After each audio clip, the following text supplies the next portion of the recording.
Саламатсыздарбы достор, маанайыңыздар кандай?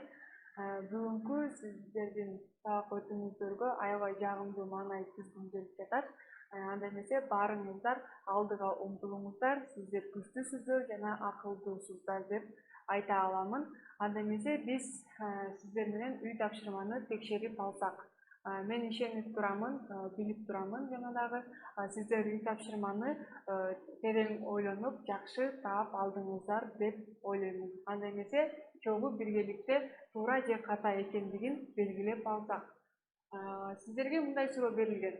Кайсы варианттагы сөздүн мүчөсү жаңы маанидеги сөз жасады дейт. Демек, бул жакта азыр карап алабыз. Негизги биз уңгуну таап алышыбыз керекпиз. Анткени сиздердин мүчөсү улангандан кийин доспайбы? Дүнүйө дегенди биз билебиз. Дүнүйө бул эмне? Биз жашап жаткан дүнүйөбүз. Андан кийин дүнүйө деген сөзгө лөр деген мүчө уланыптыр. Көптүк дүнүйөлөр бул көптүк санда болуп турат. Демек, дүнүйөлөр дегенде мындай биз жаңы сөз таба алган жокпуз. Анткени дүнүйө жана дүнүйөлөр, мисалы үчүн китеп деген сөздү эле китептер дегенде эле кылып койгондой мүчө улангандыктан, демек А варианты туура эмес экен. Андан кийин Бга өтсөк, дүнүйө кор дейт. Дүнүйө кор. Дүнүйө деген сөздү билип эле турабыз, уңгусу болуп жатат. Ал эми кор, бул кор мүчөсүн улагандан кийин дүнүйө кор. Дүнүйө деген такыр башка сөз, ал эми дүнүйө кор деген дагы такыр башка сөз.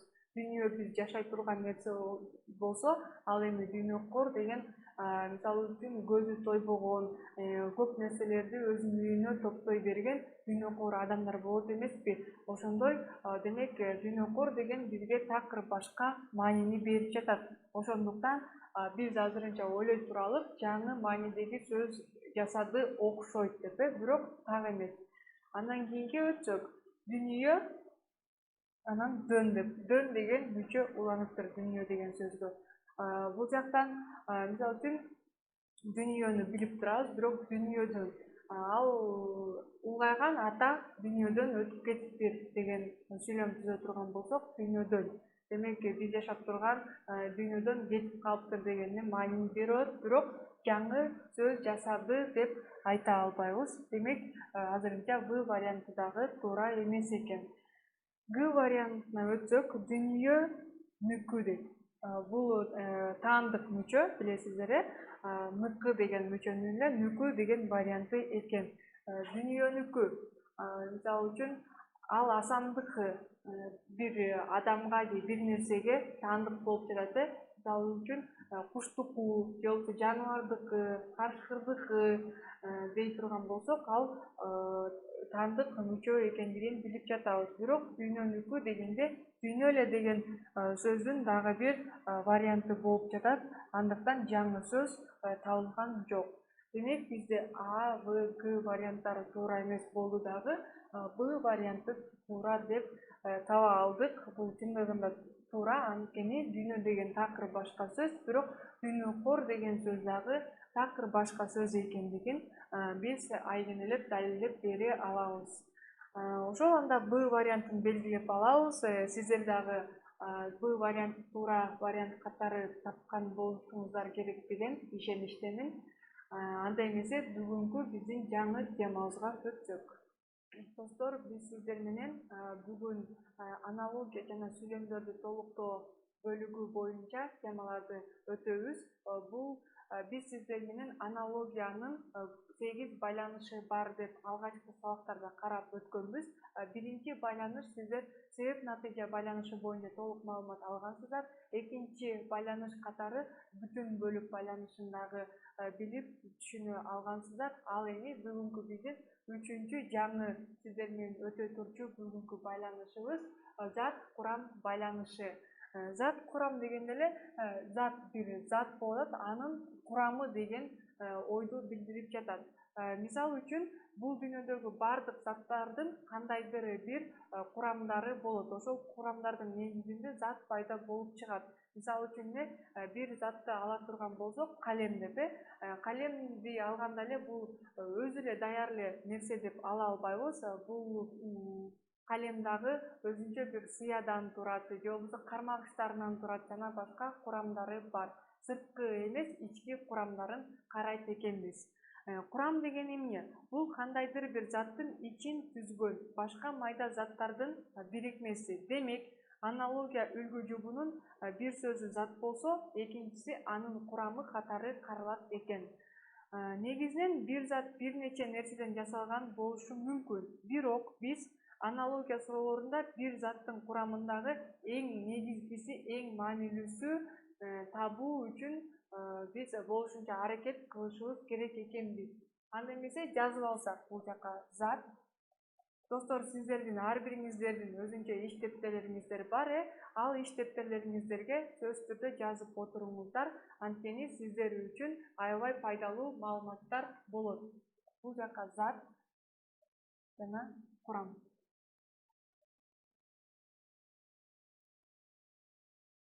Затына мисал келтирсек, жарма дейлик, жарма. Жарманы билесиздер, балдар, бул суусундук катары эсептелинет. Ошол эле жарманын курамы эмнеден турат? Мисалы үчүн суудан болушу мүмкүн, же болбосо талкан. Бирок эң негизги курамы катары биз талканды эсептейбиз. Анткени жарманы биз талкан менен жасайт эмеспизби. Андан кийин дагы бир сизге түшүнүктүү болсун үчүн мисалдарды келтирсем, бетон. Бетондон мисалы үчүн үйлөрдү курса болот, же болбосо башка бир имараттарды курса болот. Анын курамы катары биз алабыз цементти. Мисалы үчүн бетон цементсиз бетон боло албайт деген сөз экен, ачыгын айтканда. Андан кийин дагы мисал нан. Биз билебиз, нанды жей турчу биздин жашообуздагы эң негизги тамагыбыздын бир түрү. Ошол нанды биз эмнеден жасайбыз? Эң негизгиси катары, эң негизги курамы болуп, бул ун эсептелинет. Анткени биз ун жок нанды эч жасай албайбыз. Демек, нандын эң негизги курамы катары ун эсептелинет экен. Кийинки мисал жаздык.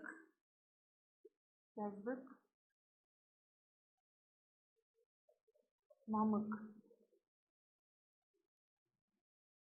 Бул үлгү жүктү карап көрсөңүздөр, жаздык бул өзүнчө бир зат болуп жатат, бирок жаздыктын эң негизги курамы катары мамык эсептелинет.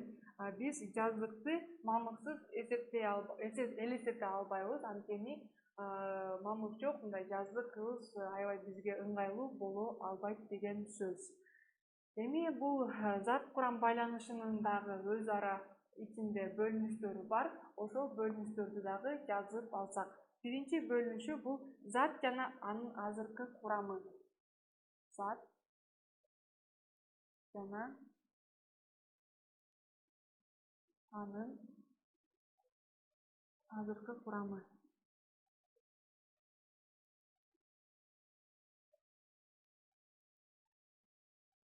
Азыркы курамы зат болуп жатат, бир зат, бирок анын азыркы курамы дейт. Мисал үчүн бул эмнени түшүндүрүп жатат? Сиздер мисалдардын жардамы аркасында түшүнө аласыздар. Бул жака мен жазып койдум, көл жана суу деп. Биз билебиз, көлдөр деген суу менен көл болуп турат да. Демек, бул көлдүн азыркы курамы эмне экен? Суу экен. Мисалы үчүн, көлдүн азыркы курамы катары таш деп койсок, же болбосо кум деп койсок, бул туура эмес болуп калат. Анткени көлдүн деле курамына балким суудан башка дагы таш же болбосо кумдар да кирет. Себеби көлдүн түбүндө кумдар бар, таштар бар, ошол сыяктуу. Бирок азыркы эң негизги курамы катары суу эсептелинет экен.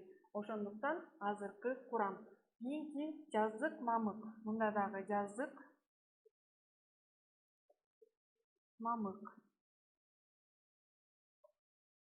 Мында да карасаңыздар, достор, жаздыктын ичинде мамык болуп жатат. Демек, жаздыктын азыркы негизги курамы катары мамык эсептелинип жатат деген сөз. Андан кийин айсберг, муз. Муз деген үлгү жүктү алсак, мында да карасаңыздар, заттын бир зат катары айсберг алынды. Анын азыркы курамы катары биз музду эсептей алабыз. Сиздерге түшүнүктүү болуп жатат деген ойдомун. Эми кийинки мисалына өтсөк. Кийинки бөлүгү бул зат жана анын баштапкы курамы. Жазып отурабыз достор. Зат жана анын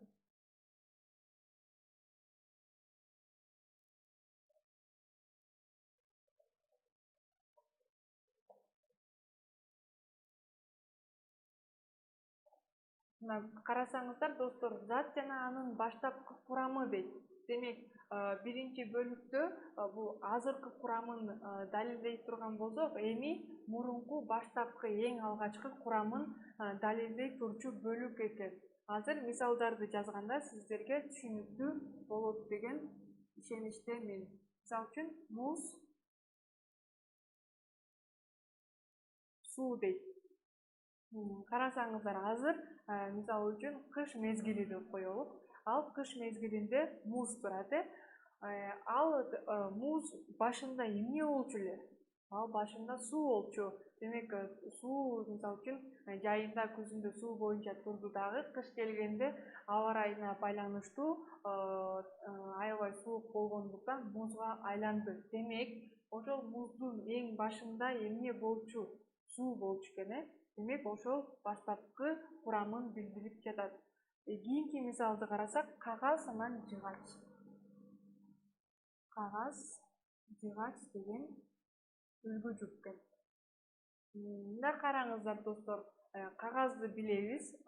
Биз жазат турчу нерсе, мисалы үчүн китептердин, дептерлердин бөлүктөрү, же болбосо биз азыр жазып жаткан кагаздар.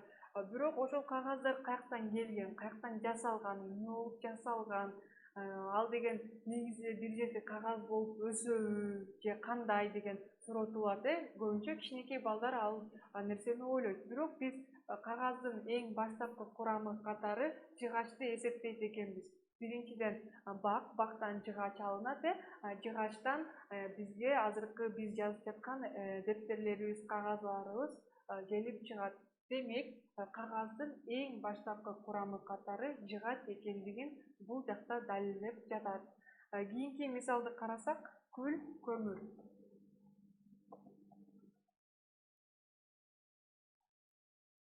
Биз кышкысын печкаларга отун жагып атабыз дейлик. Анткени тамак жасаш үчүн же болбосо үйлөрдү жылытыш үчүн дей турган болсок, күл анан отун жаккандан кийин аягында күл калып калат эмеспи? Бирок ал күл кайдан пайда болду? Эмнеден пайда болду? Же отунданбы, же көмүрдөнбү? Ошонун негизинде күл пайда болду. Демек, күлдүн эң баштапкы курамы көмүр болуптур. Мисалы, эң биринчи биз көмүрдү жактык дагы, андан кийин ошол көмүрдүн күйүшүнүн натыйжасында күл пайда болду деген сөз. Бардыгын жазып алыңыздар достор, бул сиздер үчүн аябай керектүү маалыматтар. Достор, мен тактага бүгүнкү зат курам байланышы боюнча мисалдарды жазып койдум. Ал мисалдарды биз сиздер менен аналогиянын табуу жолдору боюнча 3 кадамдан турган ыкманы колдонбодук элек. Ошол кадамдардын жардамы аркасында азыр табууга аракет жасайбыз. Анда эмесе сиздер менен биргеликте кеттик. Биринчи мисал, нан, буудай деген үлгү жүктү жазып койдум. Мисалы үчүн нан, анан буудай болот. Демек, мен бул жактан жана зат курам байланышы эки түргө бөлүнгөндүгүн караганбыз. Экинчи бөлүгүндө бул заттын баштапкы курамы эмне болчу бул, ошондой эле бул жактан нандын баштапкы курамы катары буудай болчу. Андан кийин буудайдан нан жасалган деген ойдо болуп туруп, мен байланыштыруучу сүйлөмдү түзүп алайын деп чечтим. Байланыштыруучу сүйлөмдү билесиздер, БС деп кыскартып алабыз дагы. Анан болушунча байланыштыруучу сүйлөмдү түшүнүктүү жана кыска кылып түзүп алышыбыз керекпиз. Себеби экинчи кадамга жеткенде 4 вариантка тең биринчи байланыштыруучу сүйлөмгө окшош кылып түзүп алганда татаалдаштырып алсак өзүбүзгө эле кыйынчылык туудуруп калат. Анда эмесе байланыштыруучу сүйлөмдү жазсам. Мен нан башында буğday болчу деген байланыштыруучу сүйлөм түздүм. Нан башында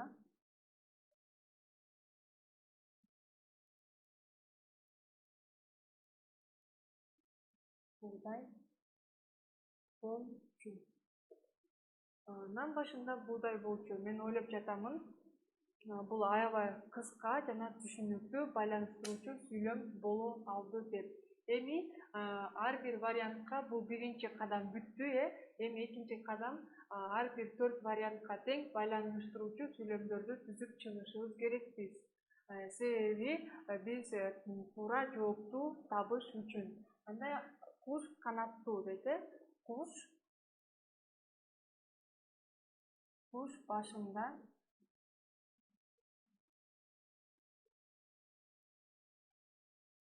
канаттуу болчу. Мында карасаңыздар балдар, куш башында канаттуу болчу дейт. Куш башында балапан болчу десек, анда туура болмок да. Себеби биринчи балапан болду, балапандан кийин анан куш болуп чоңойду дегендей. Бирок куш башында эч убакытта канаттуу болчу деп биз айта албайбыз, анткени жаңылыштык кетирген болобуз. Негизинде жалпы жөнүнөн алганда куш биз канаттуунун бир түрү экендигин билебиз. Демек, азырынча бизде А варианты туура эмес болуп жатат. Андан кийин Б вариантына өтсөк, бөлмө жана дубал дейт. Бөлмө башында дубал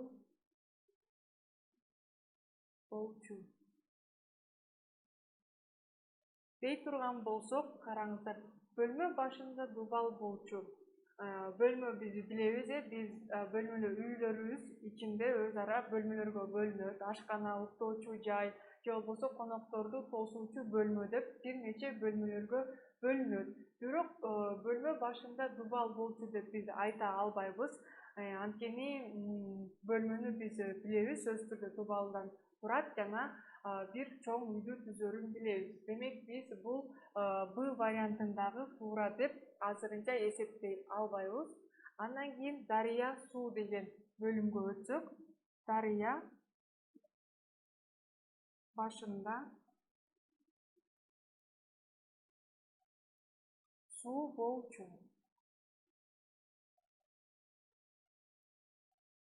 Дарыя башында суу болчу.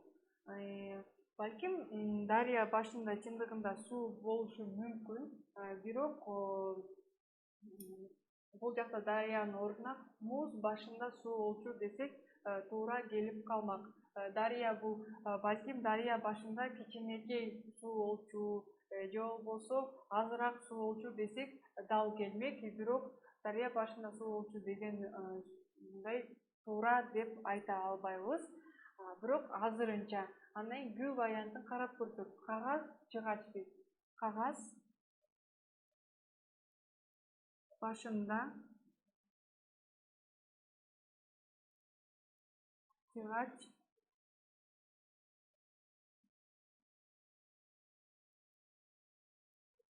болчу дей турган болсок, караңыздар, бул туура болуп жатат. Анткени кагазды билебиз, жана айта кеткемине башында жыгач болчу.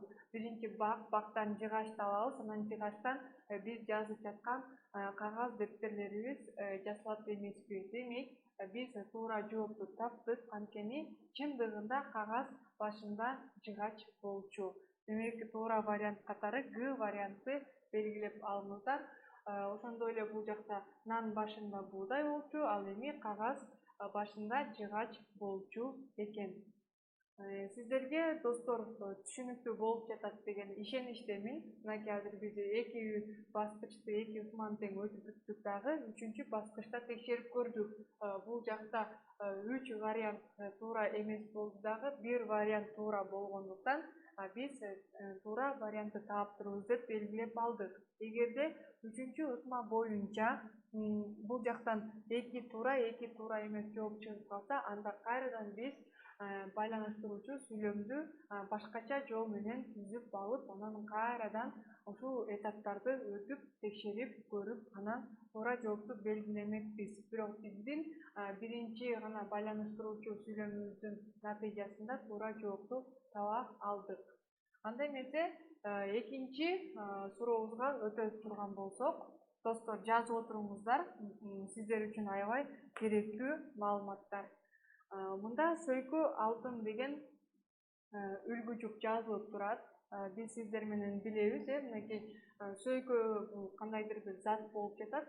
Анын курамы катары алтынды эсептеп алдык. Анткени сөйкөлөр алтындан, күмүштөн жана башка нерселерден жасалат эмеспи, заттардан.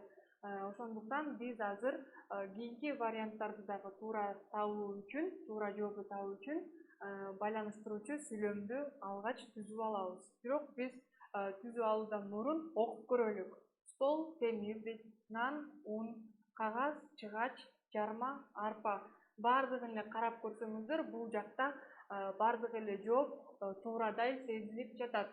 Анткени стол деле темирден жасалышы мүмкүн, нан деле ундан жасалышы мүмкүн, кагаз деле жыгачтан жасалышы мүмкүн, жарма деле арпадан жасалышы мүмкүн деп. Бирок ошондой болсо дагы биз байланыштыруучу сүйлөмдү сөзсүз түрдө түзүп алып гана туура жоопту сиздер менен таба алабыз. Анда мен мындай байланыштыруучу сүйлөм түзөйүн. Сөйкү азыр алтындан турушу мүмкүн деп. Сөйкү азыр алтындан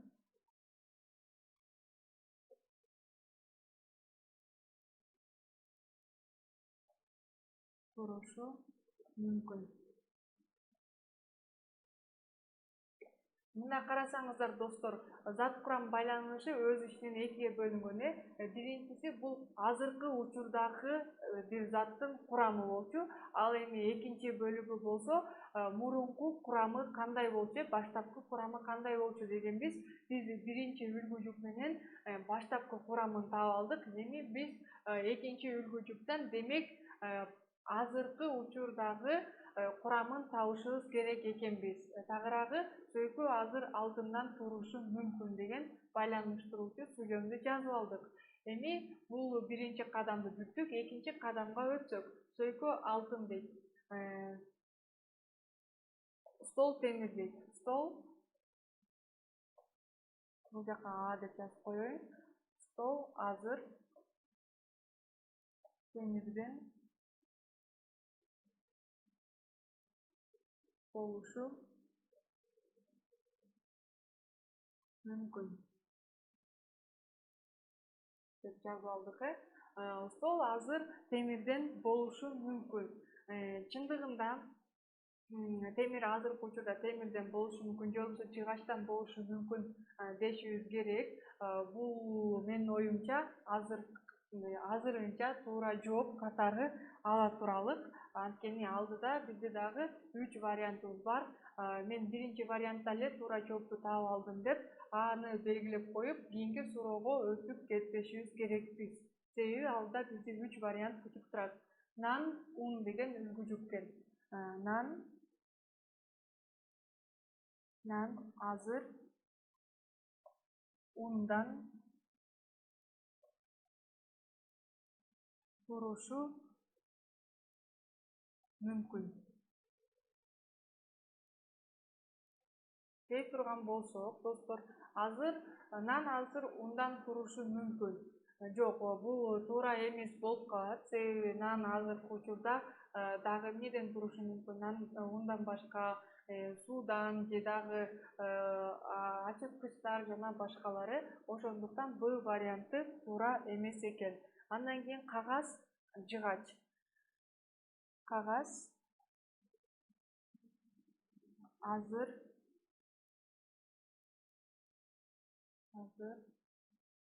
жыгачтан болушу мүмкүн. Мындай карай турган болсок, Кагаз азыр жыгачтан болушу мүмкүн. Бул дагы туура эмес болуп калды.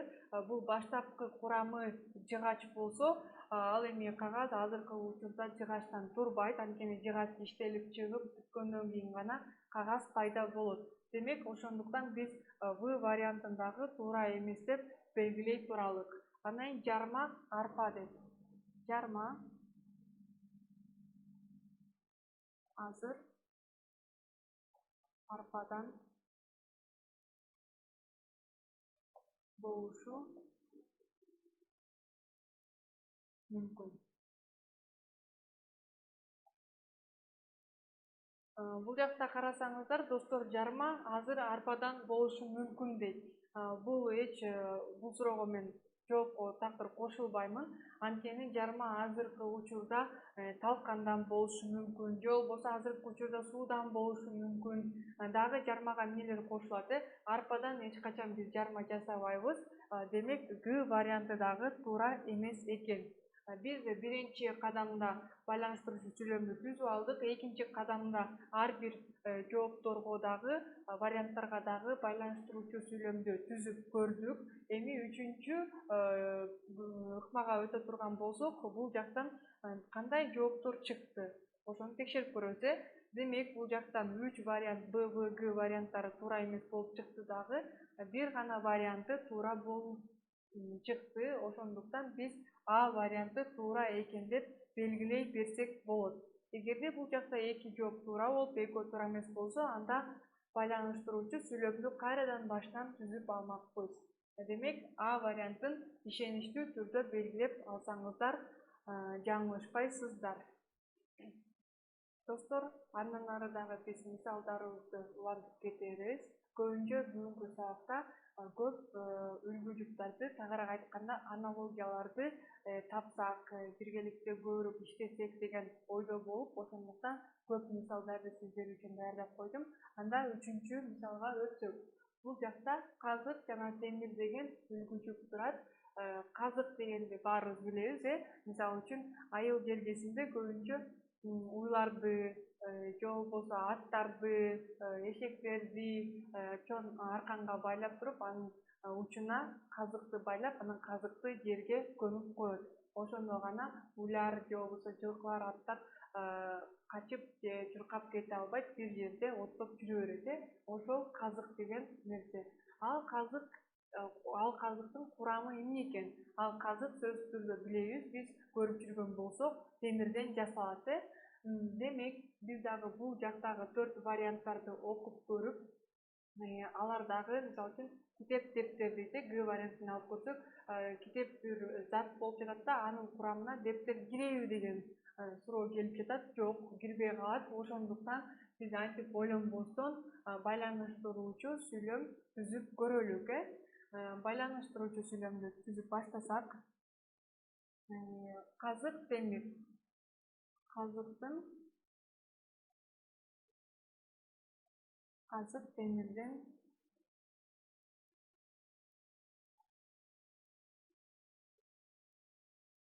жасалган деп алалык. Биз биринчи ыкма боюнча байланыштыруучу сүйлөмдү түзүп алдык. Эми экинчи кадамга өтө турган болсок, биз ар бир вариантка байланыштыруучу сүйлөмдөрдү түзүп алабыз. Анда эмесе кеттик. Кулпу ачкыч дейт. Кулпу ачкычтан жасалган дей турган болсок, досторума карап көрүңүздөр. Казыктын курамында темир бар, же казык темирден жасалган деп байланыштыруучу сүйлөм түзүп алдык. Ошондой эле кулпу ачкычтан жасалган деп алдык. Жок, бул туура эмес болуп калат, достор. Анткени кулпу деген такыр башка сөз, ал эми ачкыч деген такыр башка сөз. Сөз да эле эмес, даже биз айта алабыз, нерсе деп. Кулпу дагы башка нерсе, башка зат, ачкыч дагы башка зат. Демек, кулпунун курамы ачкычтан болбойт экен.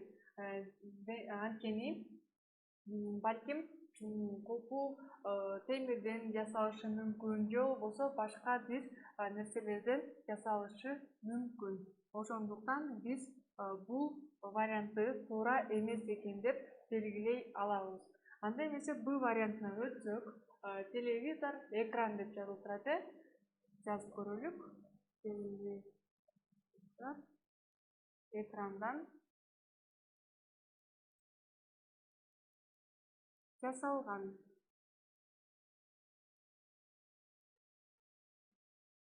Телевизор экрандан жасалган десек, бул туура болобу? Жок, туура эмес. Анткени экран деген бул айнектен турат.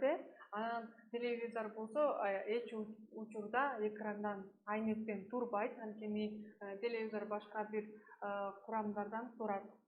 Бул ошондо телевизор, экран деген үлгү жүп. Бул кайсы үлгү жүпкө кирип атат? Бүтүн бөлүк, анткени телевизор бир бүтүндүк болуп жатат, анын бөлүгү катары экран болуп жатат. Демек, бул зат курам эмес, ошондуктан туура эмес экен. В вариантына өтсөк, сутка, саат дейт. Мында караңыздар, жок, кечиресиздер, бул жакта көйнөк, пахта, В варианты көйнөк,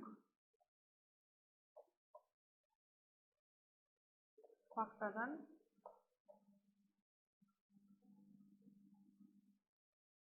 жасалган дебейбиз, анткени биебиз тигилген десек деле болот, жасалган десек деле болот, бирок тигилген деген көйнөккө дал келет. Карасаңыздар, көйнөк пахтадан тигилген дей турган болсок, туура болушу мүмкүн. Себеби көйнөк эң башында пахтадан, эң баштапкы курамы катары пахта болушу мүмкүн. Пахтадан бир материалдар жасап, ал материалдардан көйнөк тигилди деген бул жакта логикалык ой жатат. Демек, биз азырынча В вариантын туура дей туралык. Бирок В варианты туура, мен өзү толук ишенемин деп туруп белгилеп койбошубуз керекпиз. Сөзсүз түрдө акыркы вариантка чейин жетиш керекпиз. Китеп, дептер дейт. Китеп, дептерден жасалган дей турган болсок, достор, караңыздар, китеп деген башка бир зат, дептер дагы бир башка зат. Китептин бир курамы катары дептер эсептелинбейт. Демек, бул Г вариантындагы биз туура эмес деп ишеничтүү түрдө айта алабыз. Анткени биз бул жактан эки затты көрүп турабыз дагы, эки заттын кандайдыр бир курамын көрө алган жокпуз. Ошондуктан Г варианты дагы туура эмес экен. Демек, үчүнчү кадам боюнча текшере турган болсок, бул жактан биз байланыштыруучу сүйлөмдү туура түзүп алыптырбыз. Себеби 3 вариант туура эмес болуп чыкты дагы, бир вариантыбыз туура болду. Мында биз коркпостон В вариантын туура деп белгилей берсек болот экен.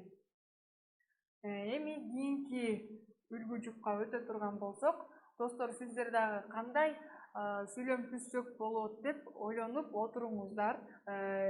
Менин сүйлөмүм менен эле чектелбестен өзүңүздөр дагы башка сүйлөмдөрдү ойлоп көрүп, ал варианттар боюнча дагы таап көрсөңүздөр болот. Кийинки үлгү жүптү карасак, стакан, айнек деп турат. Бунун стакандын негизги курамы айнек деп алсак дагы болот деп ойлоймун. Же болбосо стакан айнектен жасалды.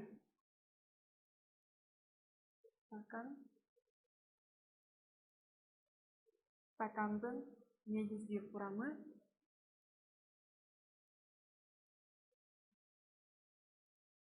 айнек деген байланыштыруучу сүйлөмдү түзүп койдук. Эми бул биринчи кадам боюнча байланыштыруучу сүйлөм түзүп алдык. Эми экинчи кадам боюнча ар бир вариантка, 4 вариантка тең байланыштыруучу сүйлөм түзүп көрөлүк. Кол, сөөк дейт. Кол, колдун негизги курамы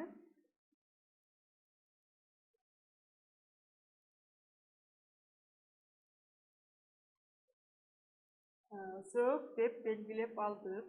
Андан кийин Б вариантына түзүп алсак, сөз, сүйлөм дейт. Сөз, сөздүн негизги курамы сүйлөм. Андан кийин Б вариантын түзүп алсак, сутка саат дейт. Сутканын негизги курамы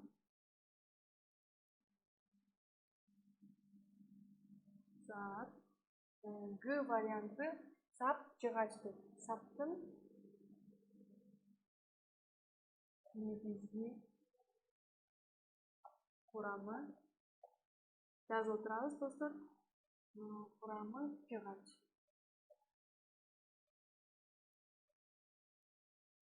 Карап көрсөңүздөр, колдун негизги курамы сөк. Сөздүн негизги курамы сүйлөм. Сутканын негизги курамы saat. Саптын негизги курамы жыгач дейт. Мында достор карап көрүңүздөр, ар бир вариантына токтолуп өтсөк, колдун негизги курамы сөк болуп жатат. Колубуз, бирок анын негизги курамы катары биз сөк деп эсептей алабызбы? Жок, антип эсептей албайбыз деп да айта албайбыз. Анткени чындыгында негизги курамы сөк болуп жатат. Андан кийин эттер, булчуңдар жана башка тамырлар кетет. Азырынча биз А вариантын туура дей туралык. Андан кийин сөздүн негизги курамы дейт. Бул эгерде бул жакта тескерисинче сүйлөм, бул жагында сөз болсо, сүйлөмдүн негизги курамы сөз болмок. Анда туура деп эсептей алмакпыз. Сүйлөмдөн сөз кичине, анткени сөз бир эле же эки сөздөн турат. Ал эми сүйлөм эки же андан көп сөздөрдөн түзүлөт эмеспи? Демек, Б варианты туура эмес экен. Андан кийин Б вариантына өтсөк, сутканын негизги курамы катары saat дейт.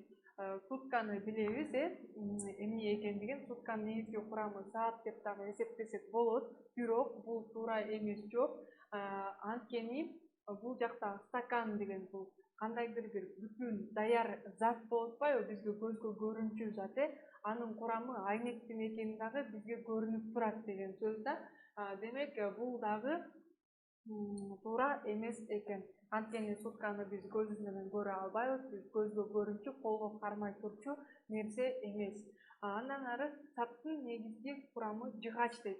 Мына карап көрсөңүздөр достор, мисалы үчүн балтанын сабы болот, же болбосо күрөктүн сабы болот, же болбосо башка нерселердин саптары болот. Ал саптарды балким темирден жасалышы мүмкүн, балким жыгачтан жасалышы мүмкүн. Ошондуктан Г вариантындагы туура деп эсептей алдык. Эми бул жака көңүлүңүздөрдү бурсаңыздар, 3-чү кадам боюнча эки жооп туура эмес, бирок эки жооп туура болуп чыкты. Ушундай учурда биз байланыштыруучу сүйлөмдү кайрадан түзүп албастан, бул эң негизги бизге берилип жаткан үлгү жупка көңүлүңүздөрдү буруңуздар. Мисалы үчүн стакан айнек, кол сөк дейт. Стакан бул көзгө көрүнүүчү, колго кармала турчу нерсе болот. Аны биз айнектен жасалып тургандыгын дагы көрүп жатабыз. Ал эми кол сөк дейт. Колду көрүп атабыз, ооба баарыбыз билип атабыз, бирок анын сөөктөн турарын биз билебиз, бирок биз көрбөй элебиз. Анткени сөөктүн сыртында булчуңдар жана дене каптап турат. Демек, ошондуктан биз А вариантындагы туура эмес деп белгилей алабыз. Ал эми Г вариантын карасаңар, саптын негизги курамы жыгач дейт. Стакан айнек болуп жатат, сап жыгач дейт. Мисалы, биз сапты дагы колго кармай алабыз. Ал кармала турчу, көзгө көрүнө турчу нерсе, анын биз жыгачтан же темирден же башка нерседен жасалып тургандыгын дагы көрө алабыз, кармай алабыз деген ойдобуз. Ошондуктан Г варианты туура жооп экен. Достор, ушундай байланыштыруучу сүйлөмдү кайрадан түзүп албастан, бир четинен дагы салыштырып көрсөк болот. Бирок ошол эле учурда 3 жооп туура болуп, бирөө эле туура эмес болсо, анда сөз түрдө байланыштыруучу сүйлөмдү алмаштырып, кайра башынан карап чыгышыбыз керек. Жазып белгилеп отуруңуздар достор. Эми биз кийинки 3-чү бөлүгүбүзгө өтсөк. Мында ун жана дан деген үлгү жуп берилиптир. Un, dan. Ундун баштапкы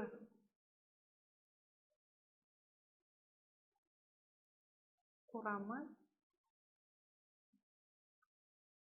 дан болчу деген мен байланыштыруучу сүйлөмдү түзүп алдым. Анткени ундун баштапкы курамы чындыгында дан болот. Данды билесиздер, буудайдын даны.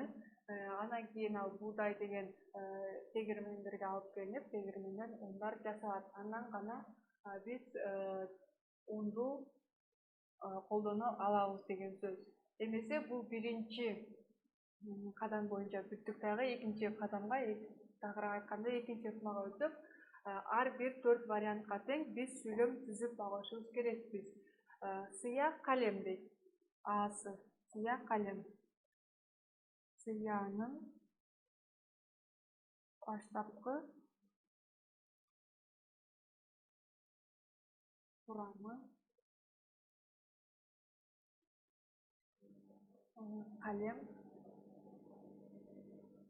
болчу десек, достор, сыянын баштапкы курамы калем болчу. Бул туура болобу? Жок. Анткени эгерде сыянын ордуна калем жазылып, калемдин баштапкы курамы сыя болчу десек, туурараак келмек.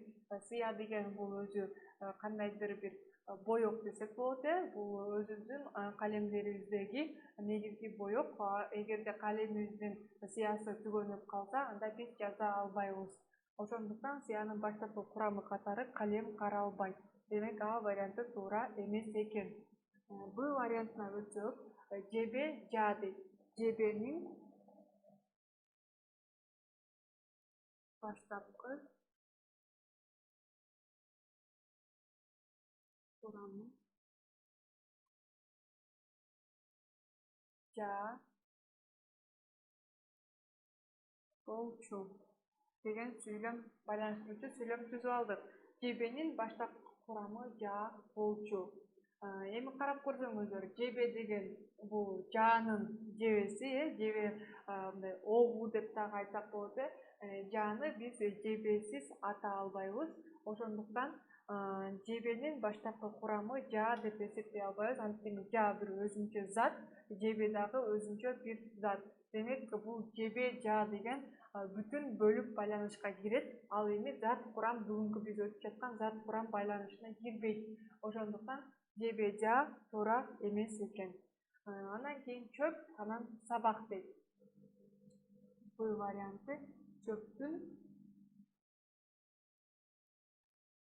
баштапкы курамы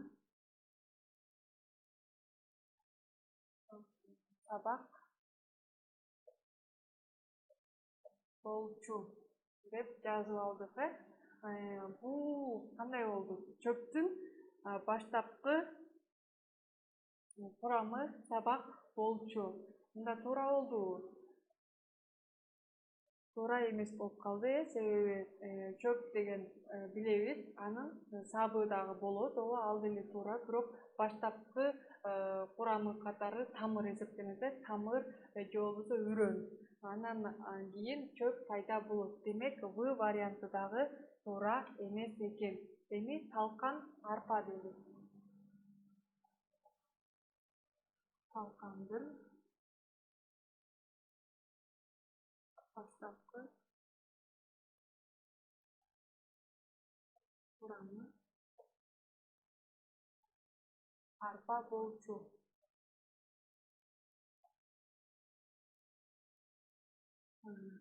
Мында карасаңыздар, достор, талкандын баштапкы курамы арпа болчу дейт.